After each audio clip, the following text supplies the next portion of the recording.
அண்மை செய்தி. முன்னாள் அமைச்சர் செந்தில் பாலாஜி ஜாமீன் கோரிய வழக்கு விசாரணை நாளைக்கு தள்ளி வைக்கப்பட்டுள்ளது. சோதனையில் கைப்பற்றப்பட்ட பென்டிரைவில் இல்லாத கோப்பு எப்படி அமலாக்கத்துறைக்கு கிடைத்தது என நீதிபதிகள் கேள்வி எழுப்பியுள்ளனர். கைப்பற்றிய பென்டிரைவில் பண மோசடி புகாருக்கான கோப்பு எங்கு உள்ளது எனவும் நீதிபதிகள் கேள்வி எழுப்பியுள்ளனர்.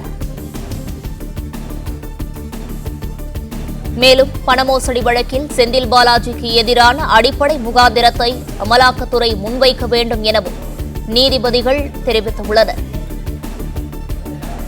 அண்மை செய்தியாக பார்த்து வருகிறோம். முன்னாள் அமைச்சர் செந்தில் பாலாஜி ஜாமீன் கோரிய வழக்கு விசாரணை நாளைக்கு தள்ளி வைக்கப்பட்டுள்ளது.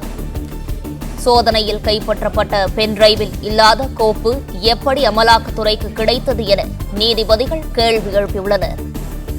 கைப்பற்றிய பென்டிரைவில் பண மோசடி புகாருக்கான கோப்பு எங்கு உள்ளது எனவும் நீதிபதிகள் கேள்வி எழுப்பியுள்ளனர். பண மோசடி வழக்கில் செந்தில் பாலாஜிக்கு எதிரான அடிப்படை முகாந்திரத்தை அமலாக்கத்துறை முன்வைக்க வேண்டும் எனவும் நீதிபதிகள் தெரிவித்துள்ளனர். இதுகுறித்த கூடுதல் விவரங்களை செய்தியாளர் ஆனந்த் வழங்க கேட்கலாம். வணக்கம் ஆனந்த், இது குறித்தான முழு விவரங்களையும் பதிவு பண்ணலாம். வணக்கம். முன்னாள் அமைச்சர் செந்தில் பாலாஜிக்கு எதிராக அமலாக்கத்துறை வழக்கில் அடிப்படை முகாந்திரத்தை முதலில் நீங்கள் தெரிவுபடுத்துங்கள் என அமலாக்கத்துறைக்கு உச்சநீதிமன்றம் கேள்வி எழுப்பி இருக்கிறது.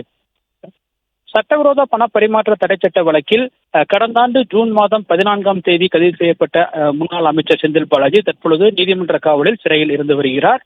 இந்த நிலையில் அவருக்கு ஜாமீன் கேட்டு சென்னை உயர்நீதிமன்றத்தில் தாக்கல் செய்த வழக்கை விசாரித்த சென்னை உயர்நீதிமன்றம் ஜாமீன் மனுவை தள்ளுபடி செய்து உத்தரவிட்டது. இதனை அடுத்து ஜாமீன் கோரி உச்சநீதிமன்றத்தில் அவர் மனு தாக்கல் செய்திருந்தார். இந்த வழக்கு உச்சநீதிமன்ற நீதிபதி ஓகாய் தலைமையிலான அமர்வில் இன்று விசாரணைக்கு வந்தது. அப்பொழுது அமலாக்கத்துறையிடம் நீதிபதிகள் தரமான கேள்விகளை எழுப்பினர். ஏனென்றால் இந்த வழக்கில் முக்கியமாக தடயமாக இருக்கிற அந்த பென்டிரைவ் எங்கிருந்து பெறப்பட்டது, உங்களுக்கு அந்த பென்டிரைவ் எப்படி கிடைத்தது என அமலாக்கத்துறை தரப்பில் ஆஜராகியிருந்த வழக்கறிஞரிடம் நீதிபதிகள் கேள்வி எழுப்பினர்.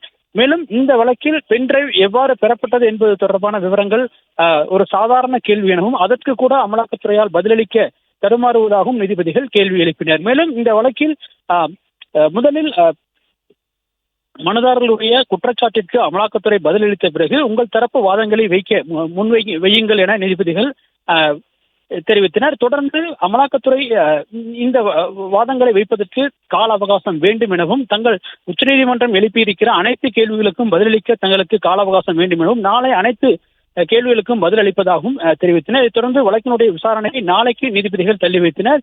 இதனிடையே இந்த வழக்கின் அடிப்படையில் வழக்கிலிருந்து தன்னை விடுவிக்க வேண்டும் என கோரி செந்தில் பாலாஜி புதிய மனு ஒன்றையும் உச்சநீதிமன்றத்தில் தாக்கல் செய்தார். மேலும் இந்த வழக்கில் அமலாக்கத்துறை கைது செய்வதற்கான அடிப்படை ஆதாரங்கள் என்ன உள்ளது என்பது தொடர்பான விவரங்களையும் நாளை தெரிவிக்க வேண்டும் எனவும் உச்சநீதிமன்றம் தெரிவித்திருக்கிறது.